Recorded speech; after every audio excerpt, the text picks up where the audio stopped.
'Tis the season, and we're not talking about Christmas. Welcome to Watch Mojo's Top 5 Facts. In today's installment, we're counting down the 5 most interesting facts about Hanukkah. Of all the children in all the world, you are the only one who knows the true spelling of Hanukkah! This Jewish holiday celebrates the rededication of the Temple of Jerusalem by the Maccabees in 165 BC and the miracle that took place therein. It's also the most publicly celebrated Jewish holiday in popular culture. I wrote a brand new Hanukkah song for you Jewish kids to sing, and I hope you like it. Number 5. A Hanukah is a menorah specific to Hanukkah. David Lee Roth lights the menorah. Menorah and Hanukah. It's kind of a rectangle and square dynamic. All Hanukiot are menorahs, but not all menorahs are Hanukiot. Confused? A menorah refers to a 7-branched candelabrum. Oh, is this your Hanukkah holder? It's pretty, huh? As a religious symbol, it dates back to the time of Moses and later the First Temple of Jerusalem. The Hanukah, also known as the Hanukah menorah, is a variant of this symbol, altered to commemorate the miracle of Hanukkah. It consists of 8 candle-holding branches and a 9th, higher or lower branch, which holds the shamash or helper, a candle used to light the 8 ceremonial candles. Over the years, as Hanukkah rose in popularity, the term Hanukkah menorah has been abbreviated to just menorah, as the Hanukah surpassed the traditional menorah in terms of cultural prominence. Boom. Number 4. There are many ways to spell Hanukkah. Spell Hanukkah. C-H-U. The word is Hanukkah. What's the correct way to spell Hanukkah? Well, there isn't one. There are over 16 acceptable ways to spell the word Hanukkah. Hanukkah is the most popular spelling and widely considered to be the standard outside of Jewish communities. Doesn't make any sense. It's also the official spelling according to the American Library of Congress. But in the spirit of separating church and state, it's important to note that in our 26-letter alphabet, there are many possible and commonly used spellings.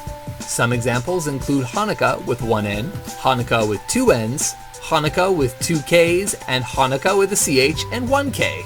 The latter best recreates the traditional Hebrew pronunciation, while the Library of Congress's official version is the closest transliteration when compared to the spelling of the original Hebrew word. Ultimately, there's no right answer. However you spell it, it means the same thing: dedication.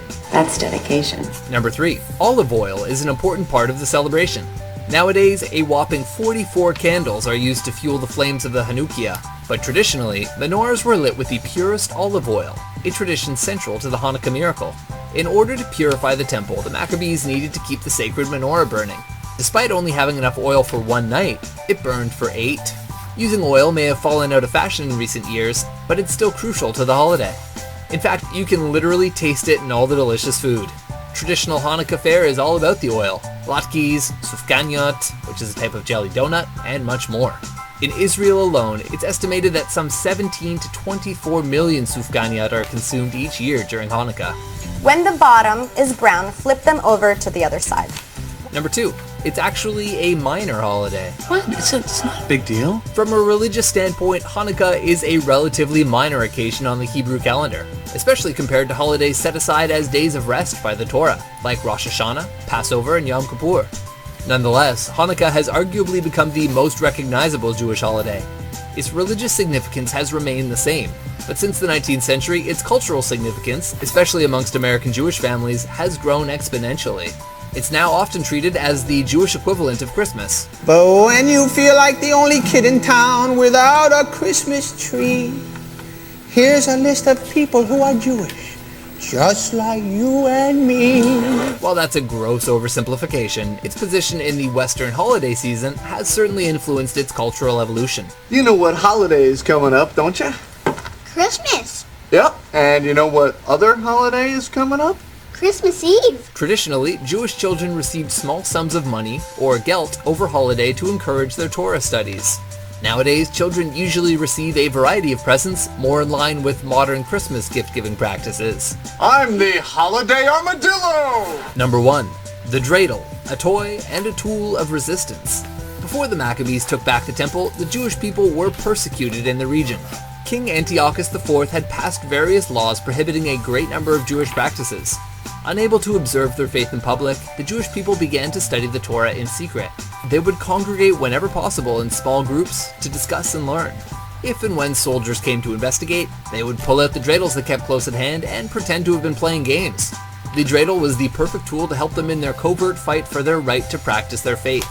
To this day, the dreidel is inseparably intertwined with the history of Hanukkah, inscribed with characters that mean a great miracle happened here. So, what are your favorite things about Hanukkah?